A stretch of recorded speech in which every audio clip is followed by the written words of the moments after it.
So today I'm going to talk about Odysseus. Odysseus, as you know, we've talked about him in class. You probably think of him as a hero. He's that guy, he's cunning, he's smart. He's the one guy who is kind of a new type of hero in Greek mythology because he uses his brains more than his brawn, which contrasts, say, Hercules or Achilles. And so, but at the same time, you see this, he uses his brain, but it's not always in a good way. He's admittedly a liar. He uses deceitful ways to get what he wants. But in the end, the Greeks see him as a hero because he gets the job done, and that's all that matters. But what I'm here to talk about today is, would Odysseus be a hero in modern times? Is he the same kind of person that we would consider a hero? I mean, think of a hero in your brain. I guarantee you they're not a liar, a modern day hero. Dictionary.com defines a hero in the Homeric period as a warrior chieftain of special strength, courage, or ability. Contrasting a more modern definition, a person who is admired for great or brave acts or fine qualities. Note the addition of fine qualities. There's more to it than just someone who gets the job done. Nowadays, how you carry out your actions, how you carry yourself day to day, matters, and it depends on whether or not you're a hero. Now, when you look at Odysseus, appears in many novels: the Iliad, the Odyssey, Philoctetes, which we read. And I'll start with Philoctetes because we're all familiar with that. When you come in, most of you probably had a similar background with Odysseus in the Odyssey. He was the guy who made this enormously long trek and eventually got back home. In that entire period, though, there were clearly flaws. He cheated on his wife at one point, amid other things. In Philoctetes, though, we see that he has clear flaws. In fact, in class we discussed he was kind of a villain. In fact,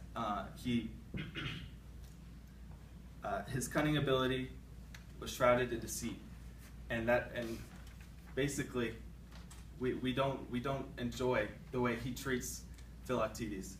We see Philoctetes struggling the entire poem, the entire book, and we question whether or not what Odysseus did was right. In the end, though, of course, Odysseus just gets the job done. He gets what he wants. And we see with Philoctetes that despite Philoctetes' enormous struggle, Odysseus still ends up on top with getting what he wants. Then you move on to the Odyssey. In the Odyssey, there's two specific raids that one of my sources I used compared that really shows a moral point in Odysseus' actions. One is his raid on Sisones, and the other is his raid on Egypt. In Egypt, both of them are very similar. And in Egypt, Odysseus raids, and basically, after he's successful, he tells his men, it's time to go, take what you need, food-wise, things like that, and let's get out of here. It's time to go before they plunge a counterattack on us. Instead, his men ignore him. They rape, they pillage, they do whatever they want, they get drunk, and it turns bad for them. The same thing happens to Sisones. This is very similar to actually what Cadet Larson briefed us on a couple days ago.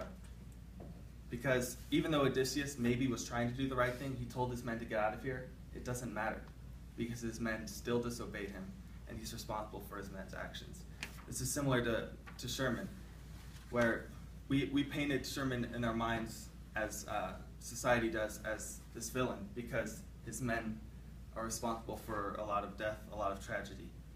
And even though, as we learned, that's contrary to what Sherman maybe had intended, but in the end, it's really what his men did, and he's responsible for his men's actions, and that's what we're responsible for as leaders. In the end, he's really a villain in modern context. He's a liar. He uses anything he can to win.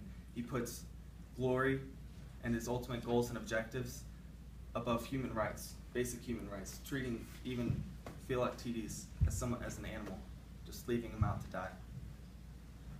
He's boastful, And in the end, wit is no longer valued like it used to be.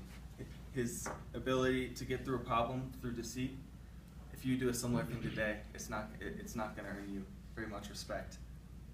A modern example that I like to think of as to a small extent is Robin Olds, who we all know.